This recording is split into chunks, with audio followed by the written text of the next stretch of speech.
In this video, I'm going to do something a bit different. I'm going to pitch my 1986 Citroen GSA against my December 2000 build Vauxhall Vectra. We've got sort of 1960s development versus 1990s development. How do they compare?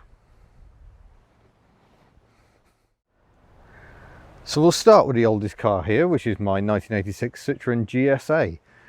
It's a development itself of the GS, which was launched in 1970, initially as a saloon, then there was an estate, and then in 1980 the GS became the GSA and gained this rather useful hatchback.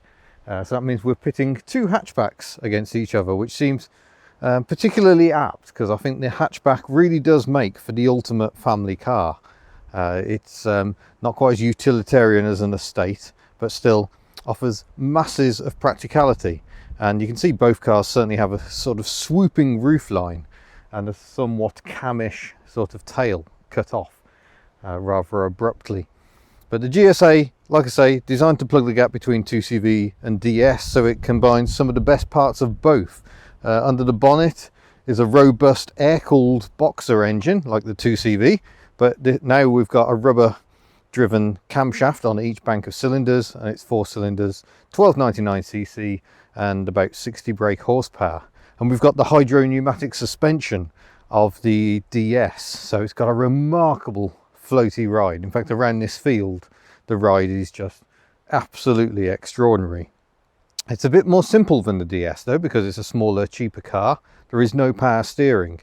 The hydraulics do also power the brakes, all disc brakes all round. So it's really pretty advanced for the time. You have to look at other rivals such as the Alfa Romeo Alfa Sud, also boxer engine, front wheel drive, independent suspension, disc brakes, and against competition like the Ford Escort, Vauxhall's Viva and Victor. These were extraordinarily advanced cars and very much different from the competition. We shall start by having a peek under the bonnet, I think, at that clever engine and some of the packaging nightmares that are involved therein. So the bonnet pull is rather annoyingly on the passenger side. They didn't move that for right hand drive, and the hook is a bit of a pig to try and operate one-handed. There we go. But we've got a nice simple locking bar there, so I haven't got to bother with a stay. I just lift the bonnet and it locks into place. Here is the engine, what you can see of it. This bank a bit more clearly. So we've got 2 cylinders here. That's the inlet from the carburetor. Oil filter located here. There's a pressure sphere that holds pressure in for the brake. So if the hydraulics fail, because it's a belt driven pump, it will give you some braking. We've got suspension cylinders for the suspension here, independent, self-leveling, all built in, and everything comes from that LHM reservoir there. All very clever stuff. You can see down here the oil cooler, because effectively this is an oil cooled engine. Like all air cooled engines, to be honest, they tend to have oil coolers, 2CVs, Beetles, Porsche 911s. So it's the oil that also does an element of the cooling. It does get quite noisy because we've got a fixed fan here which is always rotating with the engine. I think it actually goes that way, but there we go. Distributor down here sending sparks to each of the 4 cylinders as required. We've got the spare wheel under here as well, which covers the gearbox. You can't really see an awful lot in here, but the gearbox is down there with its inboard disc brakes. And yeah, it's not the easiest car to work on. That was probably the biggest failing of the GSA. It just completely baffled most garages, and I think even specialists will confirm that they're not the easiest to work on. You can quite easily pull the entire front end off and get all the heater box out, but you have to know all this stuff, and most people do not. I shall use my head so I can release that and drop the bonnet, and we shall turn our attention indoors, which is where I think the GSA scores most highly. We've got these lovely seats. These are out of a higher spec Palace model. This is a simple GSA special, but nonetheless they're big, comfortable, supportive seats. Very, very nice. Not much in the way of toys, so the locking is manual, the windows are manual, but it's okay because there's cleverness abounding. We've got this remarkable control layout. So if I put the ignition on, we get the warning lights. We also get illumination of the dashboard and a digital clock, which unusually dims when you put the headlights on.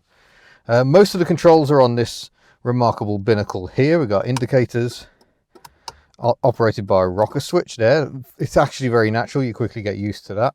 The wipers are up here, and we may as well do some wiping. I still need to adjust those wipers, so there you go. There should be a second speed, but for some reason on mine, because French, the wipers just stop instead.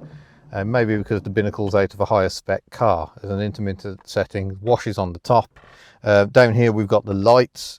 Oddly, that is headlights, and that is also headlights. If I flick this button on the bottom, that is now main beam, and if I switch to that position, it's now side lights. Yeah, I'll just keep it on headlights because driving around on side lights is a bit silly anyway. We've got another little rack of switches over here. This is a lowly spec, so there aren't many switches. No rear wiper, it would be one of these.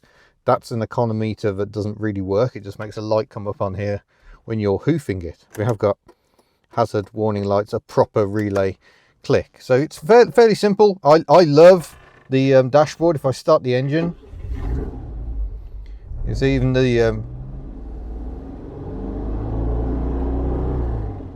rev counter rotates. It's I just never ever lose my enjoyment of that. Ignore that, that's because French. It shouldn't be illuminated, but it is because some gremlin somewhere. The handbrake is here where you might normally expect to find a stereo.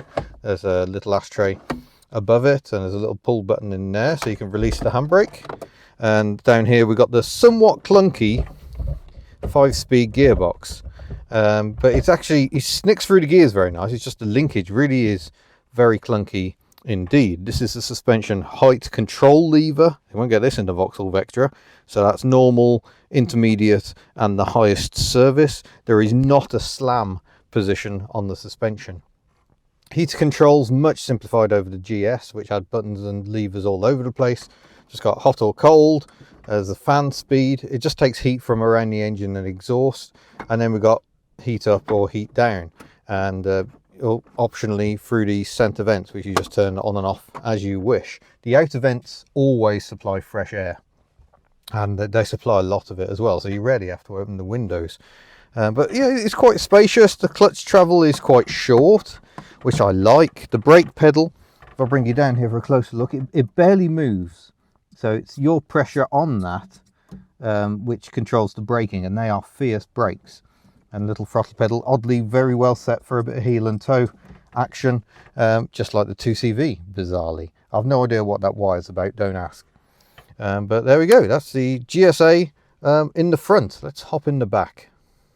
In the rear, it's not great news, unfortunately, and makes me realise I could probably do comparing with an Astra rather than a Vectra, but a Vectra is what we have. There are cutouts in the back of the seat, so I can just about get my knees in, but it's all a bit tight back here. I'm tight for headroom as well, although despite that, it is very comfortable. We've got a centre armrest down here because of the Palace seats, and it's very airy. I mean, just look at the visibility around here, because there's so much glass going on. It's yeah, it's really nice, and the windows wind nicely and go all the way down in the back on one side at least. Got a slight issue on the other one, yeah, it's very, very comfy if a little cramped. Coming around to the rear, things get a little more annoying because there's a rather bizarre parcel shelf system going on. This should retract into the back, into that part of the shelf, but it doesn't. It doesn't lift automatically with the tailgate, and it makes it all a bit fiddly. There's then separate controls under here to release this entire shelf, but it's all very fiddly. There's lots of sharp edges. You end up cutting your fingers to pieces all the time. Very, very annoying. We've got a lot of coats in here and some deck chairs, which are rather masking the fact that there is so much storage space in here. And while the seat doesn't split, it does fold. The base goes first and then the back drops down. You end up with an enormous load area. Really is very practical and a lot better than the GS that came before it. So in terms of actual boot space, the difference between the two cars is not very significant, despite the fact this is a much smaller car. There's a fairly high lip to get over. Such was the style at the time, really. But nonetheless, because the car often drops down while you're in the supermarket, it's not too difficult to get your bags in, so that's quite good. But yeah, like I said, this is just a faff constantly. You've got to try and get it lined up at the edges. It's not the best feature of the car. So the Vauxhall Vectra, by comparison, this is a 1990s developed car. The Vectra came out in 95. It is a Vectra B. Despite the fact this is the first Vectra we had here, the previous Cavalier was the Vectra A in Europe as an Opel, and the Vauxhall Cavalier. But this is where the naming sort of got, yeah, that they went a lot more consistent. So it's a Vectra, no matter what the badge. Even Holden Vectra versions exist and were sold in Australia. It's not, I don't think, the most stylish car, but the longer I've owned this car, the more I've grown to like it, really. There's some aspects I really like. I like the sharp cut off at the rear. I'm coming to like the door mirrors. Some people love the door mirrors. I'm still not the biggest fan, but and I like the cheeky front. I think it looks like a happy, smiley sort of a car.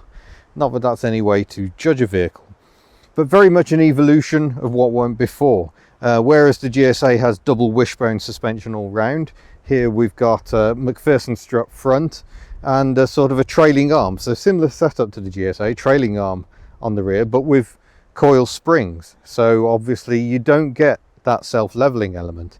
Must be said, I've had quite a lot of weight in the back of the car. It doesn't seem to squat unnecessarily, but of course it's always a compromise. So the suspension doesn't offer the best ride because it has to be firm enough to support a car that could carry quite a lot of weight.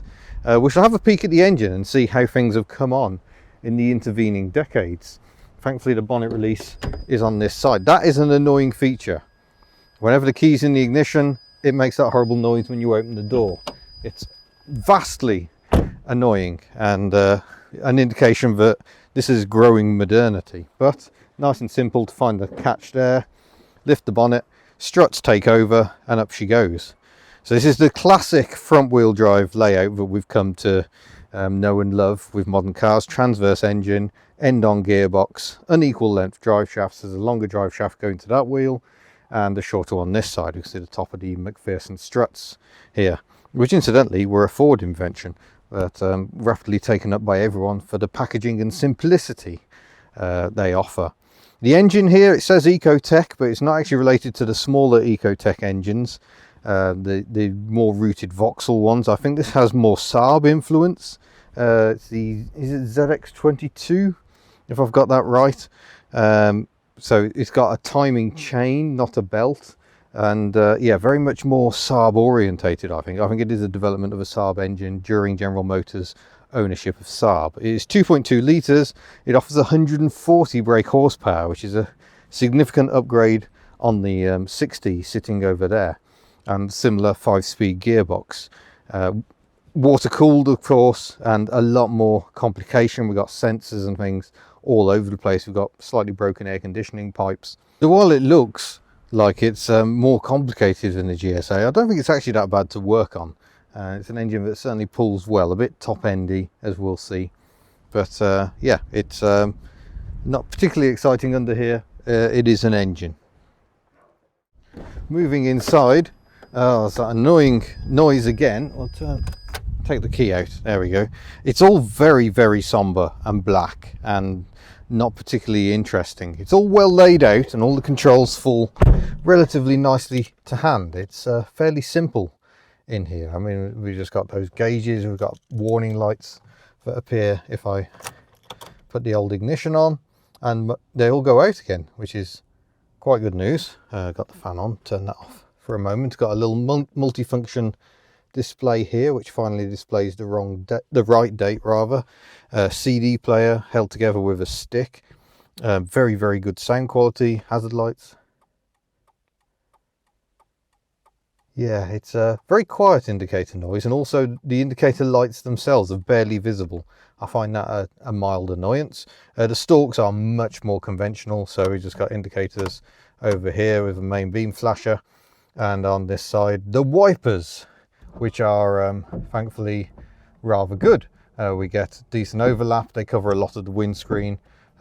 Quite impressed with those. There is a mist function if you just lift the stalk slightly. It's quite difficult to actually operate, but at least it's there. The GSA has no such function.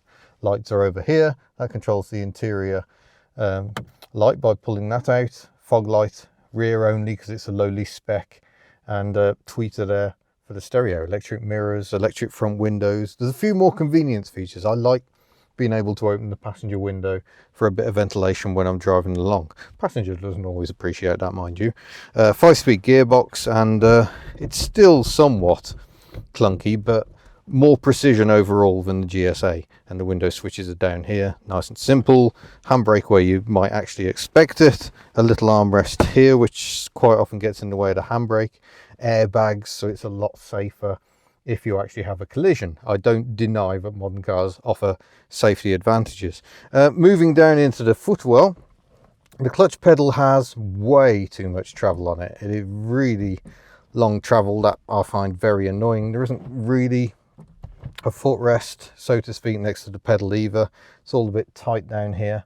You can do heel and towing in this car if you wish, but the brake pedal has a much more conventional, softer feel to it. It certainly stops quickly enough if you're driving, as we shall see, but I think we'll see how the back compares.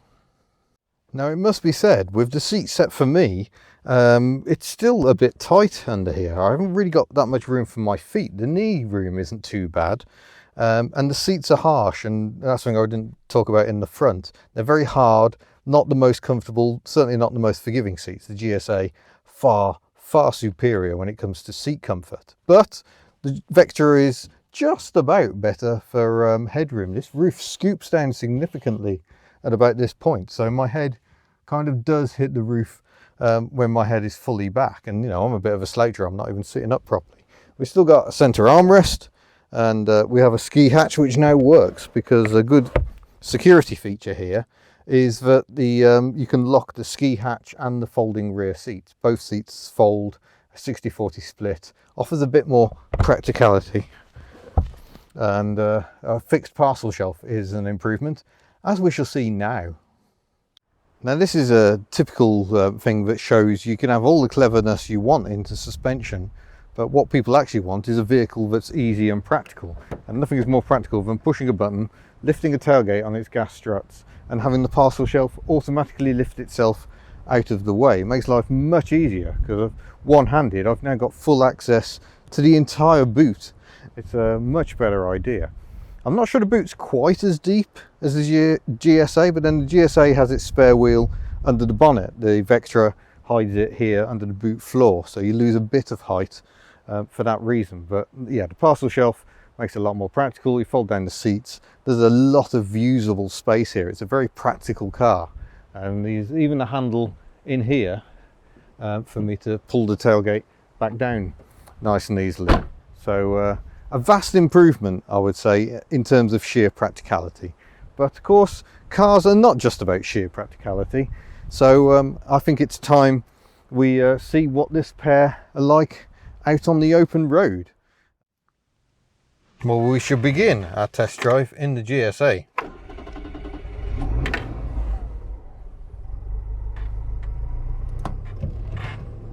Flat 4 engine purrs into life. We must wait for the hydraulics before we can actually drive off. Car has to rise up to its natural running height, which is entirely mechanical. The system is now fully pressurized and we are good to go. And straight away, driving around the field, you fully experience the magic carpet effect. This was actually quite painful in the Vectra, but the GSA just floats. But what does it feel like out on the open road? There seems a fair amount of road noise, perhaps more than is usual. I'm not sure if there's something slightly wrong with this car. The Nankang low noise tyres certainly don't seem to have low noise. But here we are, we're doing 40 mile an hour in 5th gear, and it's smooth and relaxing. The ride is just oh so comfortable, the way it just floats over undulations. But I do find with this car, it's 40 and above that it's most happy. It just seems to really like it. It likes to be driven hard. Once you start slowing down to town speeds, which we must do here, it can get a bit more difficult. Transmission can be a bit shunty, and it just it makes driving around town feel like hard work, especially when you've got no assistance to the steering. It becomes so heavy at parking speeds. It's not where this car is happiest. Almost begs for the open road. That's where it becomes a much more pleasant drive. But yeah, the driving position's comfortable. All the controls fall very nicely to hand, especially with this bank of controls to the left. And yeah, this rotating speedometer and rev counter combo is one I just adore. And as for speed humps, it really is a case of what speed humps? You just barely feel them at all.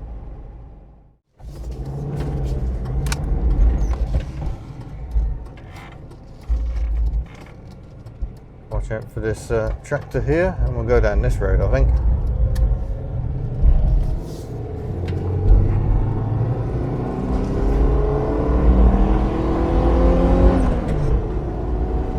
The engine just wants to rev.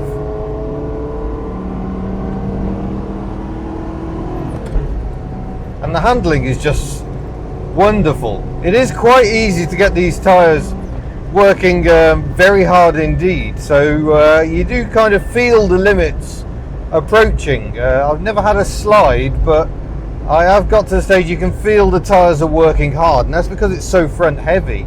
That entire engine is hanging over in front of the front axle, and you know, in a 2CV it doesn't matter so much, it's only a little engine, but this big flat 4 is well, big by 2CV standards maybe. Yeah, it does make it very front heavy, which causes the issues when you're parking, and it can make it prone to understeer. So it's very safe handling. It's not going to snap the back end out on you or anything, and the steering is very communicative because there's no power steering, and it feels absolutely, wait for him to get out of the way, sublime at speed. It's perfectly weighted. Can put some lights on, seems to be getting a bit foggy. But yeah, as for the braking power, it is formidable. Yeah, your emergency stop is very good indeed. Almost stalled the engine there, in fact. But yeah, it manages to be a fairly relaxed cruiser, apart from the revvy nature of the engine. Once you get it in fifth and just settle back, it can waft, and there aren't many small cars that can waft. It's why I thought I would always like the GS and GSA, and it's true, I do. It's precisely because of that. What a remarkable car for one designed in the 1960s, really. Launched in 70, and then turned into the GSA hatchback in 1978, I think it was. No, 1980, sorry. Marvellous. Well, here we are driving along in the Vectra. It's a more peaceful experience, it must be said, but you can feel almost every bit of gravel. The suspension just jiggles and feels unsettled constantly. And it's all the more apparent when you've just jumped out of a GSA. The brakes require a lot more of a shove, although I don't doubt it can stop quicker with the benefit of bigger brakes and also ABS, anti-lock braking, which I've done some hard stops in this. I've not managed to get it kicking in yet, but we'll give it a go on a nice greasy country road in a moment. Very long travel on the clutch pedal is very annoying. The GSA has a much shorter travel, which is much more my preference. I don't really see the point in having a really long travel on the clutch. It just slows you down. The engine also does this revvy thing where it holds the revs. It sounds like you've still got your foot on the throttle. I don't like that very much at all. But the one big difference, the one big benefit of this car is how tractable it is. The engine doesn't really give its best until it's north of 3,000 revs, a bit like the GSA. But the major difference is it will quite happily potter around 1,000, 1,500 RPM without any drivetrain shunt at all. It will, I think it'll even pull fifth at this. Yeah, there we go. We're doing just over 25 mile an hour in fifth, and it's happy. It's not grumbling. That is what makes this car much nicer to drive. Just it's hard work to drive the GSA smoothly. This is a fair bit easier. You certainly notice the speed humps a bit more though, and even at slower speeds. I've slowed down 10 miles an hour and they're still very noticeable.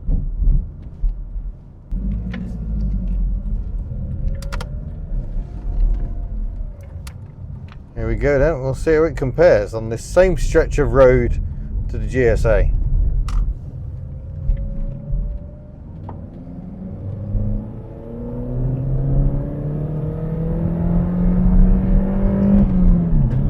Oh, yeah, you see it's very difficult to do a smooth gear change in this car for some reason when you're really gunning it. Maybe it's because I don't really gun it in this car. It just doesn't feel the right car for gunning. You know, we can do the 60 miles an hour. We're going as quickly as we did in the GSA, but it doesn't feel fun. The steering is giving me no confidence at all. It is so numb, and the car just hits bumps and wobbles a bit. I'm sure the dampers are a bit below par on this example, but you know, neither car is in the first flush of youth, so I'm not sure excuses because of age are the way to go, especially as this car is more than a decade younger, almost 15 years in fact younger than the GSA. But yeah, it just doesn't beg you to thrash it in quite the same way the GSA does. The advantage is it's more relaxing because you've got that tractability. So even though we're not accelerating particularly hard at the moment, it is perfectly fine to just make slow progress. And I think because you can keep the revs down, I think that's another secret into why it's surprisingly economical for a big lump of car with a big engine. That big engine isn't actually having to try very hard most of the time. Yeah, I'm sure it grips far better than the GSA, just I've got no sensation to let me know. Alright, no one behind, no one in front. We shall try the anchors. Oh, I can hear stuff moving around in the headlining. So it certainly can stop. I did feel the ABS trying there. But yeah, it hasn't got that ludicrous bang and stop feel that the GSA has. The GSA, it does actually go bang sometimes when you hit the brake pedal. It is that immediate a power. This is a lot more progressive, which is more relaxing to a lot of people. But I would rather have quick and ready access to the full stopping power myself. It also isn't as comfortable. The seat isn't as comfortable as the GSA. Although having driven both cars long distance, the GSA actually made my knee hurt after a while. This doesn't. This just makes my back hurt. And I've been playing around with lumbar adjustment. You've got that on both front seats, which is quite impressive for an LS, I think. But yeah, overall, this is a great car to just get you from A to B, as long as you don't want to enjoy yourself, because it can't really do that. Right, let's try the uphill section. Yeah, it certainly feels like a lot of engine for this amount of car. That was a better gear change. But yeah, this just... That's the other problem, of course. You can carry a bit too much speed into bends. So I'm not finding the limits of cornering, but I'm finding I'm rapidly exceeding the limits of my vision, sight lines. It's not a bad sounding engine really, but just a little anonymous compared to that flat 4 Frum.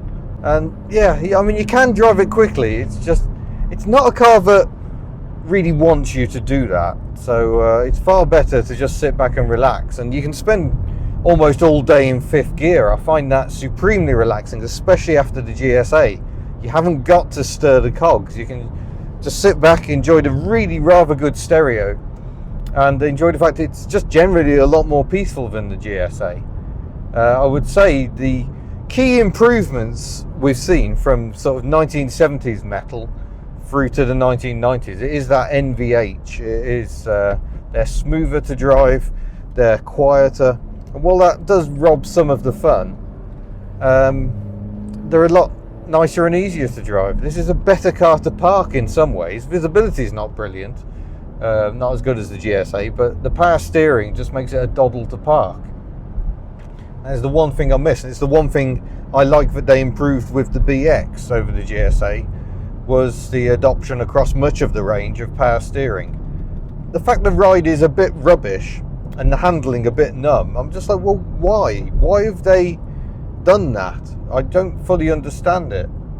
I don't see why you can't have ride comfort and handling in the same package. In the 1990s, the French excelled at it. Peugeots, Renaults, Citroens all had really good ride, really good handling. But that didn't stop them being perfect family fodder.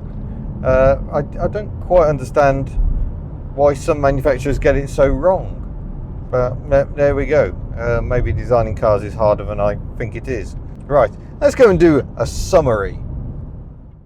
So there we go. Hopefully that has been an interesting demonstration of how far we've come in some ways, noise, vibration, harshness especially, and how far we haven't, ride comfort and general just interest because it's different.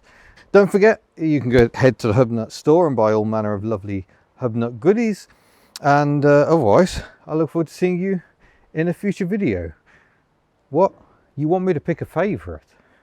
Oh, I don't like picking favourites because as much as I like driving this car, I do actually like driving this car, and it's probably because it is a bit nicer to drive around town.